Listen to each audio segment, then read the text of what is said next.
All right, guys, today's the day. We're going to do the man van walkthrough.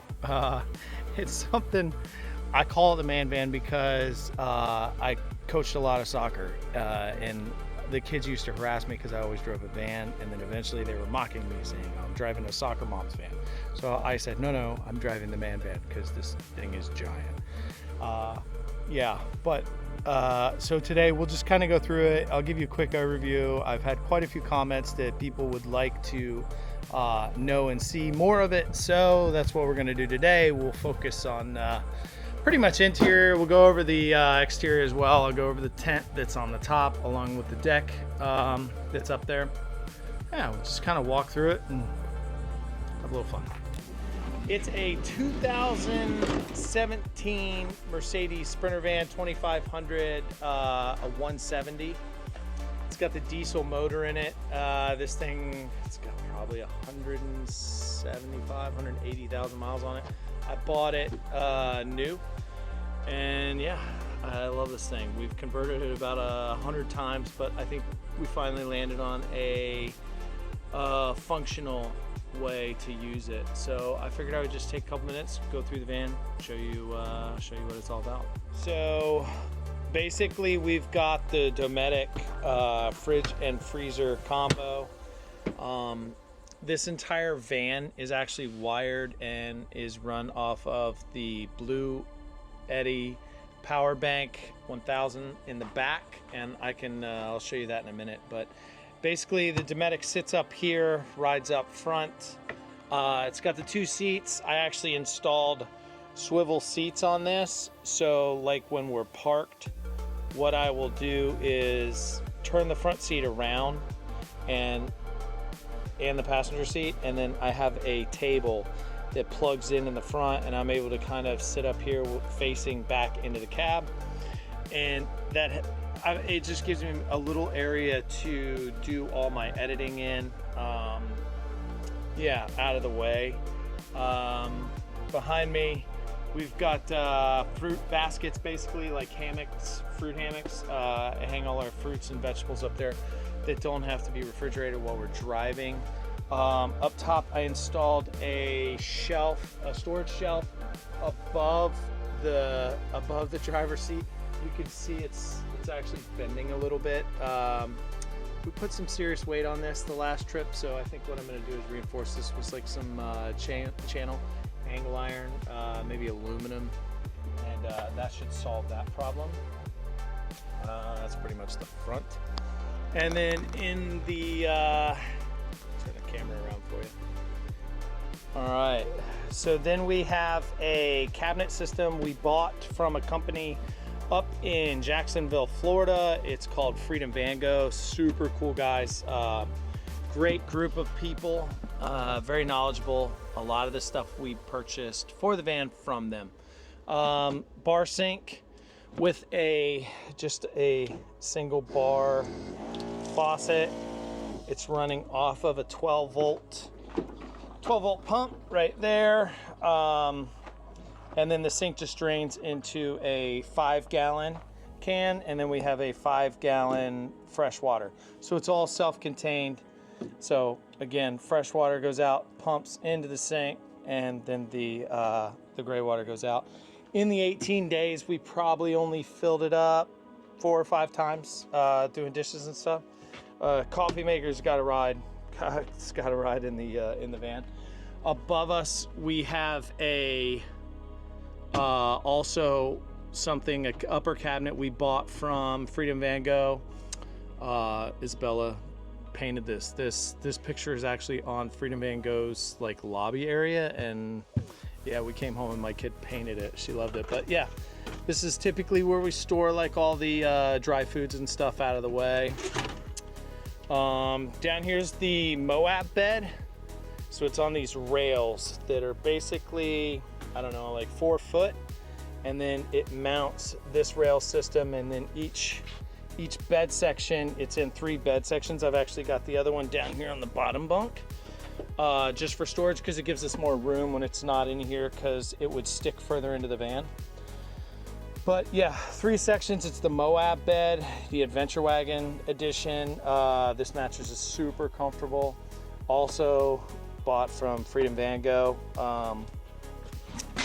This is the rest of that cabinet. It's got a drawer up top, utensils, pretty much all the smaller stuff, and then pots and pans typically go down in the bottom here.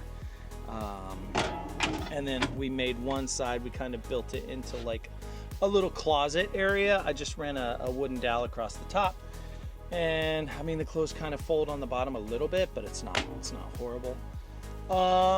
All right, underneath is the girls' bunk.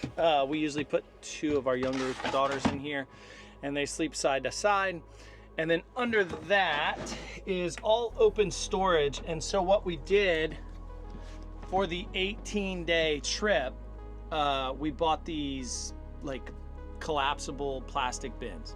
6 of them fit under there perfectly with a little bit of room. And what we did is, if you went on the trip, everything that went with you had to fit in the bin, or you couldn't bring it. So outside of like hanging clothes, like I'm saying, rain jackets, stuff like that.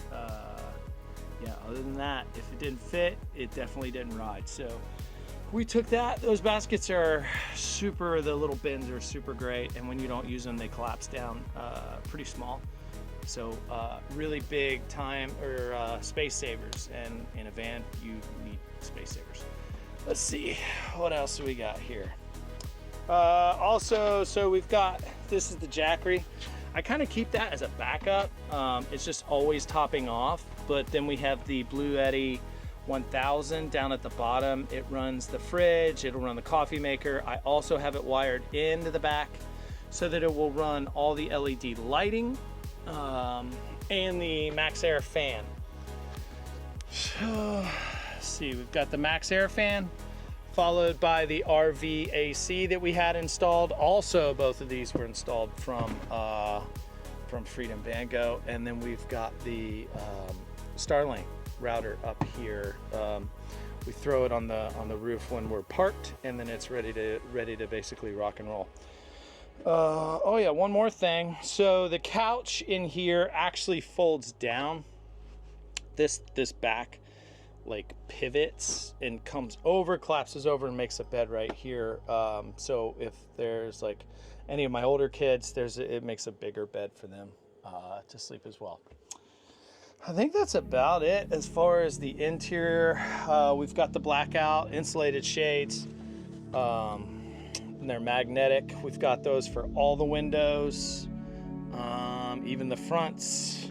I can black this whole rig out, which is super nice. Let's see.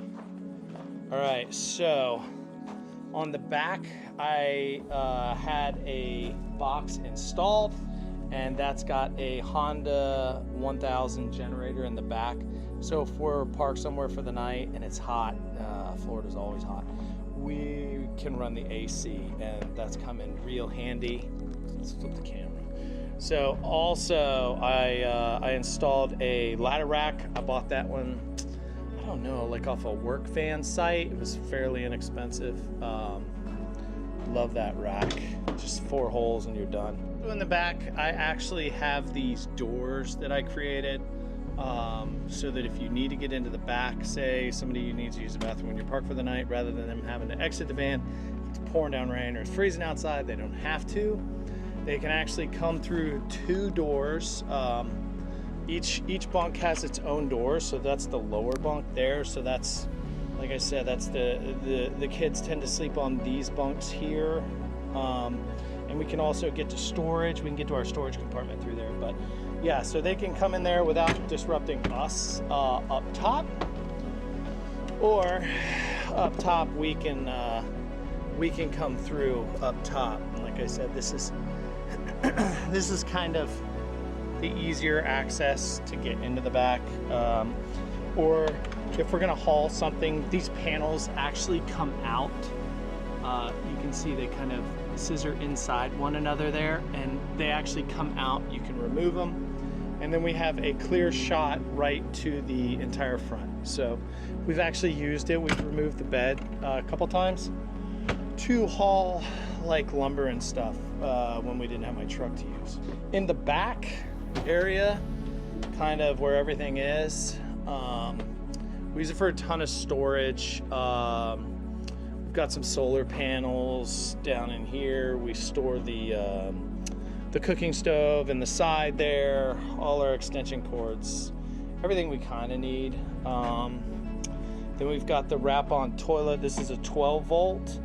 This is about the most unique thing I've ever seen. You go and it actually heat seals it. You put these little chemical bags in each one. When you use it, it chemically seals it, and you can actually just dispose of it in a normal trash. So that's fantastic. Then we store the Starlink here just behind some bungees, and when we get to where we want to go, I just basically pop that out, and then I've got the cords up top, which I will show you. Also under here, so I had this rack bought and installed, yet again, Freedom Van Gogh in Jacksonville. I hide all my fishing rods under here. We went on the 18-day trip, never had the single issue. And then that's the cable that always stays up here for the Starlink, which is fantastic.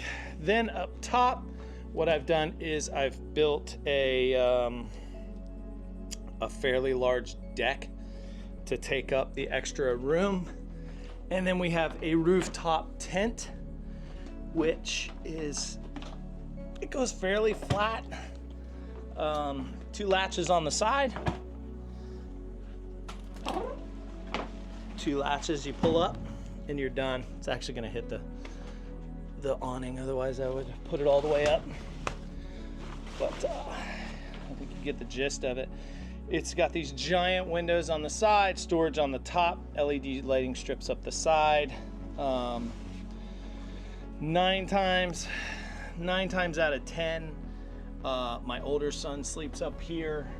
He loves it. When we were in New York City, he actually stayed, when we camped on the river there, he actually stayed in it, and his view was the skyline there, the New York skyline all night. I thought he had the best view of that trip, but yeah, that's pretty much the gist of the van. Got any more questions about it, just put them in the comments. If you want to know anything about what I went over, just put it in the comments and I'll try and answer everybody's questions. Other than that, see you in the next one.